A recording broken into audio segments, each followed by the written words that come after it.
vi esse título aí sobre o papel da mídia nas eleições, e eu queria dizer primeiro assim, para desarmar os espíritos, porque quando eu vou, em geral, a TSS, TRS, para falar sobre mídia e eleições, então eu tenho a impressão que o discurso é tão defensivo que eleições seria uma coisa muito tranquila se não tivesse política nem políticos. Na verdade, é proibições, interdições, profissões, e é um elenco tão grande dessas coisas que se tem a impressão que, afinal de contas, a política e os políticos é que são estorvo das eleições. E eu incluiria na lista dos estorvos a mídia. Então, há um discurso popular que também é presente no ambiente, inclusive da comunicação, estudantes de jornalismo, jornalistas, e imagino que outros ambientes também, em que aparentemente as eleições seriam uma tranquilidade, se não fosse a mídia que distorce tudo e que favorece lados, e a política, que naturalmente faz aquilo que a política faz e que é ruim. Fora isso, seria tudo tranquilo, tudo em paz. Ou seja, retirado o essencial, haveria eleições ainda, mas eu não entendo exatamente em que território, em que condições, etc. Então, sobre o discurso do papel da imprensa, eu diria 3 coisas negativas sobre o que eu acho que não é o papel da imprensa em eleições. E eu sei que é uma retórica começar com nãos, mas eu acho que nesse caso justifica, porque às vezes a gente tem que abrir um pouco o espaço para aquelas convicções afirmadas, para tentar estabelecer um pouco de paz para ideias novas a respeito de um tema. Então, a primeira coisa, eu acho que a mídia não tem o papel que lhe dá o fato de ser uma concessão pública.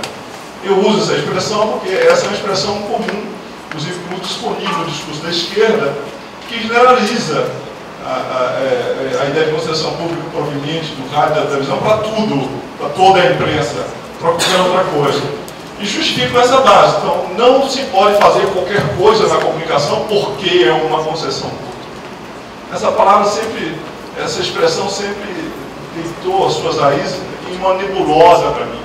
Primeiro porque, como eu não tive minha formação em comunicação exatamente no Brasil, em nenhum outro lugar onde a referência para justificar padrões morais e normativos para os meios de comunicação no fato da concessão pública sempre me surpreendeu, porque aqui tem essa obsessão pela expressão da tal da concessão pública, uma matriz normativa para as obrigações que os meios de comunicação teriam. Como se ao fato de se conceder um espaço no dial, que não dá para todo mundo e, portanto, o Estado precisa mediar, é isso que faria. Se houvesse espaço para todo mundo, então podíamos praticar a imoralidade, valeria tudo, as pessoas poderiam disputar tranquilamente. Mas se não tivesse muito argumento nessa base, aparentemente, então, a ética não faria sentido. O que é absurdo, naturalmente. Então, não é por causa disso que os meios de comunicação devem se comportar de um determinado modo em eleições, na cobertura eleitoral, não só nas eleições, mas na cobertura política o tempo todo. Em comunicação se fala hoje que a eleição nas democracias modernas se tornou um fato interminável, a chamada eleição interminável, porque não é apenas o episódio do final do campeonato eleitoral, que é o que nós estamos vendo agora, que explica as eleições, mas assim que alguém assume um mandato, ele já está disputando outros mandatos, e a visibilidade que os meios de comunicação lhe dá faz com que o sujeito dispute a próxima eleição a partir do momento em que assume um cargo ou um mandato público. Então, desse ponto de vista, os meios de comunicação têm funções com relação às eleições e à prática política, a cobertura política, não simplesmente em função de ser ou não concessão pública, mas em função de uma outra coisa que deve dizer respeito à natureza do seu próprio papel social. Eu falarei disso mais adiante. Segunda coisa, eu acho que o papel dos meios de comunicação com relação às eleições não deve ser entendido como uma espécie de teoria do espelho, que normalmente é compartilhada. Aparentemente, assim, o grau máximo de moralidade da cobertura das eleições seria se os meios de comunicação refletissem realmente o que acontece nas disputas eleitorais. Se houvesse ali uma integridade, né, na reprodução que um jornal faz daquilo que que acontece na prática, na realidade política, então sim, haveria aqui uma mídia conforme o que nós desejamos. Ora, esse modo de descrever as coisas parece um irrealismo absoluto. Em primeiro lugar, porque um jornal que cobrisse exatamente aquilo tudo que acontece na eleição, ele seria do tamanho da eleição e do tamanho do dia. Seria igual o mapa do Império de Borges, não sei se lembram da história da cartografia de Borges, que fala de um sujeito que fazia uma cartografia e fez um mapa do Império na escala 1:1, de forma que o mapa cobria todo o Império. Um mapa que cobre todo o Império, porque de fato ele é absolutamente fiel ao Império, mas ele é imprestável como mapa. A comunicação implica seleção, edição, montagem, decisão de enquadramento, quer dizer, é uma série de decisões que são necessárias para que se possa produzir um telejornal de 30 minutos com 3 minutos de cobertura política, por exemplo. Então é preciso tomar muitas decisões. Obviamente, a ideia, portanto, da reprodução 1:1, ela é impossível e irrealista, não corresponde a nada que possa acontecer na hora da realidade. Então, certamente, não tratamos disso.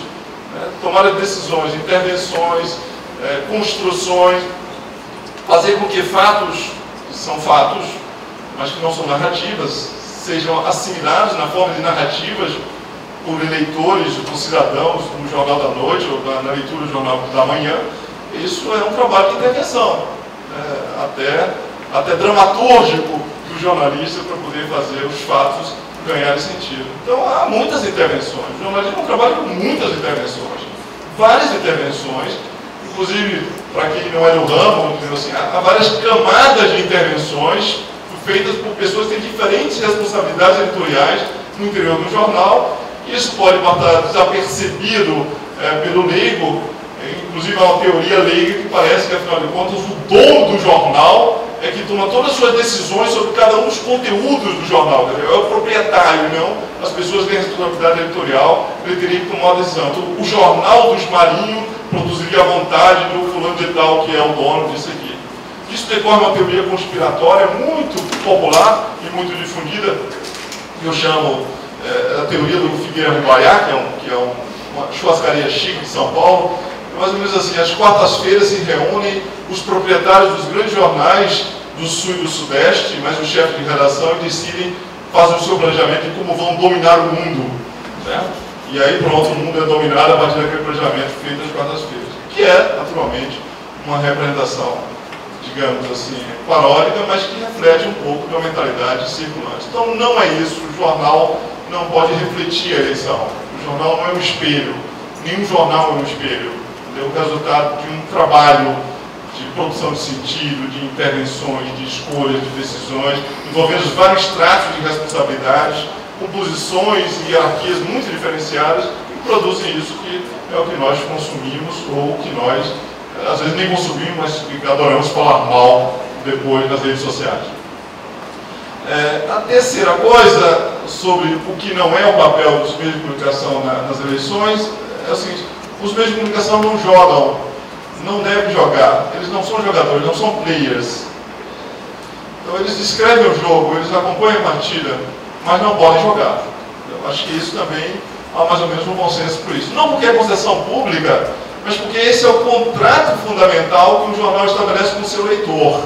Ou pelo menos os jornais, a chamada grande imprensa, estabelecem esse contrato. Há muitos contratos que podem ser estabelecidos no interior do jornalismo com o seu próprio leitor. Você pode ter um contrato implícito no próprio jornalismo, que você, na verdade, é um parceiro, digamos, da luta política. O seu jornal não oferece descrição de fatos, mas interpretação de fatos para uso e consumo daquelas pessoas que partilham a mesma visão de mundo e o mesmo sistema de valores políticos que você. Há jornais desse tipo, e é uma decisão contratual, implícita ou explícita, com o seu próprio leitor, tá certo? O fato de ser jornal não impede que essa deontologia possa funcionar. Essa não é a deontologia dominante. Essa deontologia tranquilamente pode ser oferecida.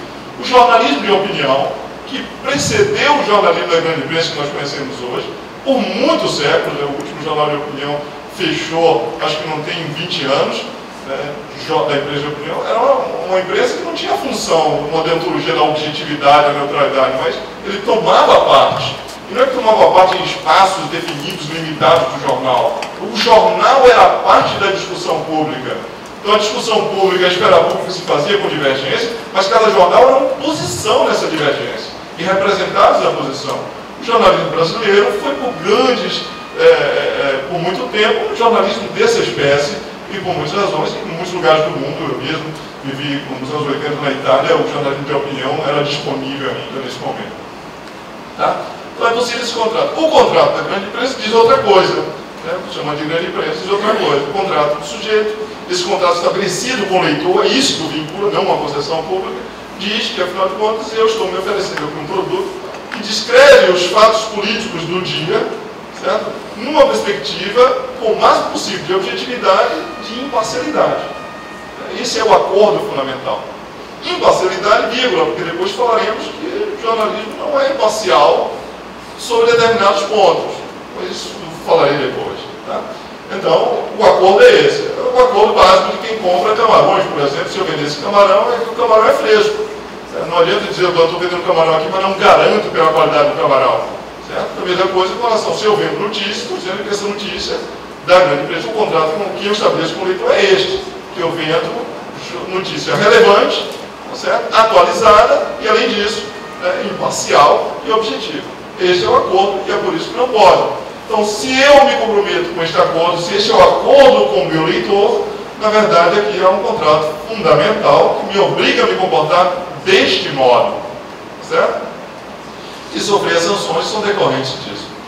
Então, eu acho que não são essas coisas aqui as obrigações da imprensa.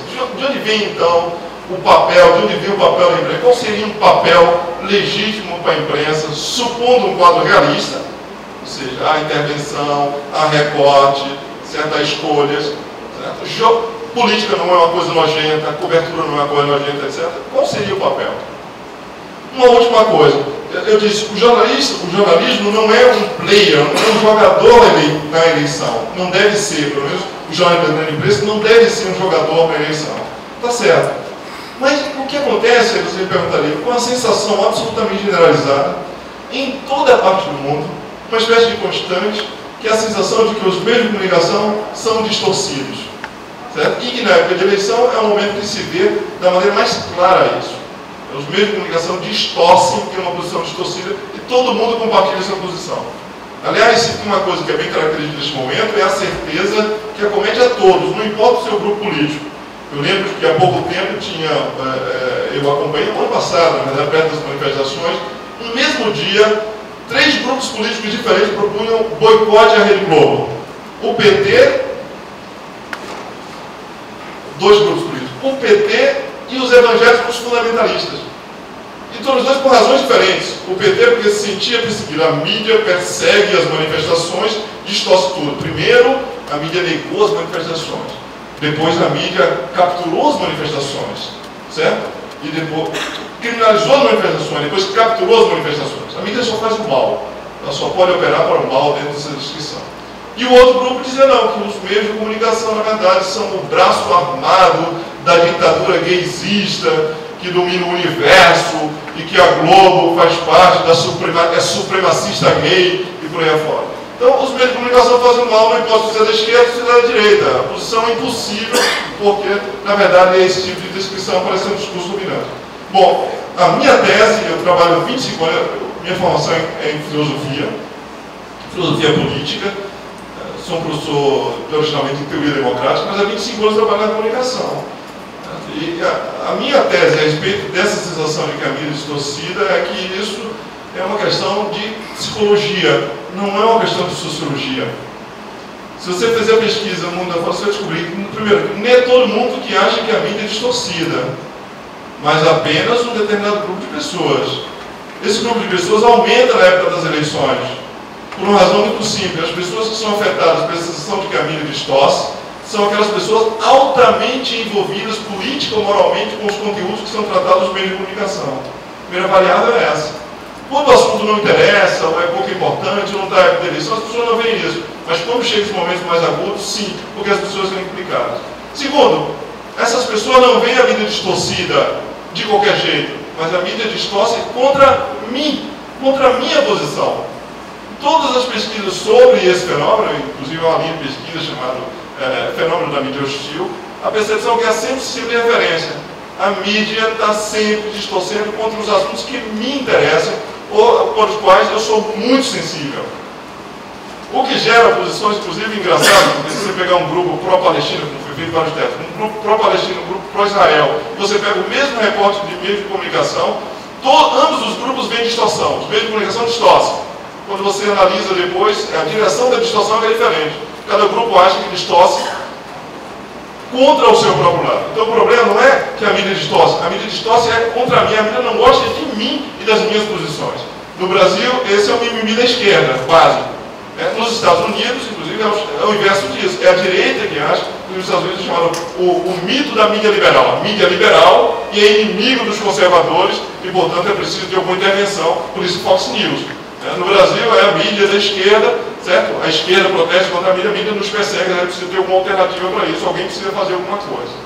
Essa sensação é uma sensação mais disseminada, mas explica muito mais o sujeito, porque no fundo é uma distância cognitiva entre o que o mídia cobre e o meu ponto de vista, certo? Quanto mais distante é o ponto de vista apresentado e o meu, mais eu acho que é a distorção. Inclusive tem duas pesquisas que mostram coisas engraçadas aqui. Primeiro que só há esse fenômeno da sensação de que a mídia distorce quando o sujeito acha que o texto é da mídia. Alguém pegou e fez um exercício desse tipo na Alemanha e deu textos dizendo que era feito de um trabalho de estudante e o outro dizendo que era um artigo dos meios de comunicação sobre o transgênico. Certo? Quando o texto dizia que era um trabalho de estudante, ninguém achava que havia distorção. Quando dizia era dos meios de comunicação, pronto. Aí a distorção era vista imediatamente. Então o problema, os textos são dos meios de comunicação. Qual é o problema por trás disso aqui? O problema por trás disso aqui é a sensação, o medo que todo mundo tem de que um observador neutro ou objetivo, que não implicado, vá tomar uma posição adversária à minha por causa dos meios de comunicação, porque os meios de comunicação influenciam muito. Então, tem a ver, portanto, com a sensação da influência dos meios de comunicação e da distância cognitiva entre minha e a outra posição. A segunda coisa é, não há posição correta quando você é acometido por essa síndrome. Você pensaria, bom, se as pessoas estão reclamando que os meios estão inclinados, ou tem bias para um lado e para o outro, que você gostaria que ela não tivesse inclinação, fosse corrigida, portanto foi encontrado no ponto central, ótimo. Não é verdade. As pesquisas mostram que, na verdade, as pessoas acham que não tem correção. Imagine uma questão que seja uma questão por a qual eu seja muito sensível, por exemplo, a posição neutra seria ainda inaceitável. Por exemplo, eu não acharia, vamos supor que eu seja um militante de direitos humanos, certo? E que esteja muito acompanhando a cobertura das questões sobre os direitos homossexuais, e eu não acho que uma posição, uma matéria que apresente a posição de militante de direitos humanos, certo? Secretaria de Direitos Humanos, de advogados de direitos humanos, fosse apresentada também uma posição de Bolsonaro e Marco Feliciano. Eu não acho justo isso, porque, na verdade, o problema não é o direcionamento cognitivo, a distância cognitiva de mim, é o problema moral, o erro é moral. Eu acho que essa posição está distante de mim e era uma posição moral. O imoral não se corrige, não há uma neutralidade moral, certo ou é errado. Por isso que o nosso julgamento sobre a distorção dos meios de comunicação é frequentemente influenciado por isso. Dito isso, a pergunta é, o que seria uma mídia, qual seria o papel, digamos assim, digno, democrático, dos meios de comunicação em eleições? A primeira coisa, eu gosto muito do título de um livro de um pesquisador americano, chamado Michael Schudson, que é Por que a democracia precisa de uma imprensa chata? Na verdade, a expressão em inglês é unlovable.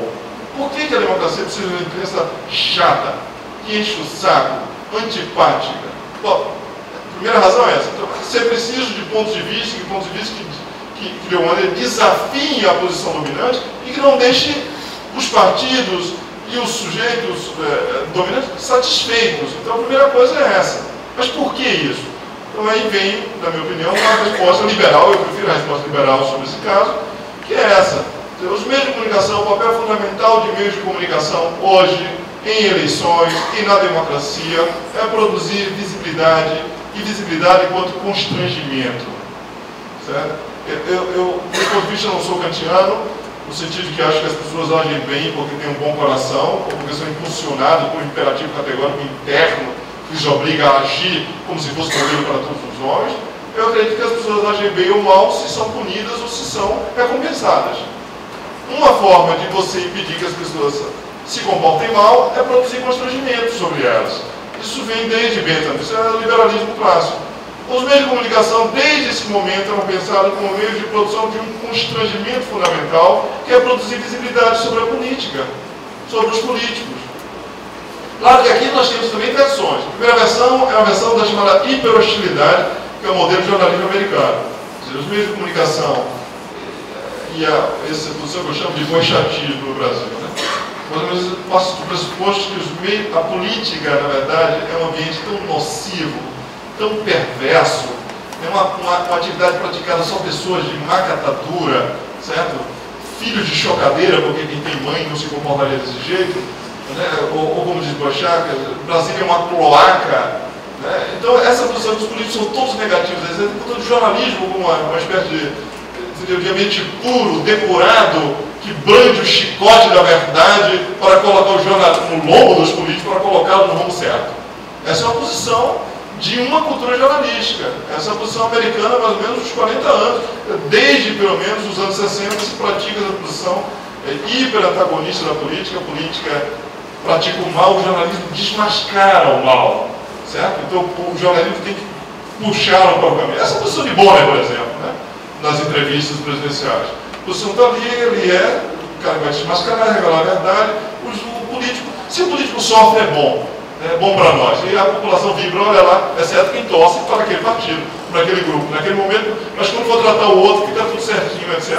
E havia a defesa dessa posição. Essa é uma posição, certo? Uma posição hiper-antagônica, hiper-hostil, etc. Não é disso que eu falo. O jornalismo que trabalha nessa posição trabalha para o jornalismo. Ou seja, o sujeito tenta acumular capital jornalístico, mostrando, então, tanto mais capital jornalístico ele terá, quanto mais digamos, hiperantagonismo ele demonstrar com relação ao político. Na minha bancada do jornal, quem manda sou eu o âncora, não o político, nem que seja presidente da República. Aqui ele vai ser posto no seu lugar e eu, né, a Sibila Bélfica, vou revelar a verdade que ele não quer dizer, né, vou mostrar as contradições, vou mostrar os podres, vou mostrar que ele não é tão bento assim. Essa é uma posição. Ganha o cidadão com isso? Não sei. Ganha o jornalista? Muito. Ele acumula capital, porque ele está mostrando para todo mundo que, afinal de contas, em vez daquele jornalismo antigo que vocês diziam que era submetido no campão da política, agora nós temos um jornalismo diferente, em que a política é que anda no nosso campão. Nós dizemos morto, morre, rola, rola. Então, os políticos se comportam para isso. E se resistir, nós dizemos, como o Bonner disse para a Marina Silva, na outra eleição ainda, né? Em nome do povo brasileiro, o candidato só tem que parar. Em nome do povo brasileiro, eu achei ótimo. Assim, na verdade, o povo brasileiro fala pela boca de Bonner, etc. Essa é a posição. Tá? Então, saindo do jornalismo dominado para o jornalismo dominante em relação à política. O jornalismo ganha. Ganha quem mais? E aí a questão. O jornalismo é imparcial? Esse jornalismo deve ser imparcial? Não. O jornalismo tem um lado, ele tem uma parte, mas não é a parte do jornalismo, nem a parte dos jogadores da política, é a parte do cidadão. O jornalismo, nesse caso, na eleição, cumpre a função democrática, estabelecida pelo seu próprio contrato. O contrato o sujeito tem que ter toda a informação possível para tomar suas decisões políticas. Isso é fundamental. Esse é o combinado básico. Certo? Tem nada a ver com concessão, tem a ver com esse acordo fundamental. Você, cidadão, terá todos os elementos possíveis e necessários para tomar decisões esclarecidas. Em sociedade democrática assim funciona. Então não é o partido. O partido é o partido do cidadão. O vínculo e a obrigação são decorrentes da democracia.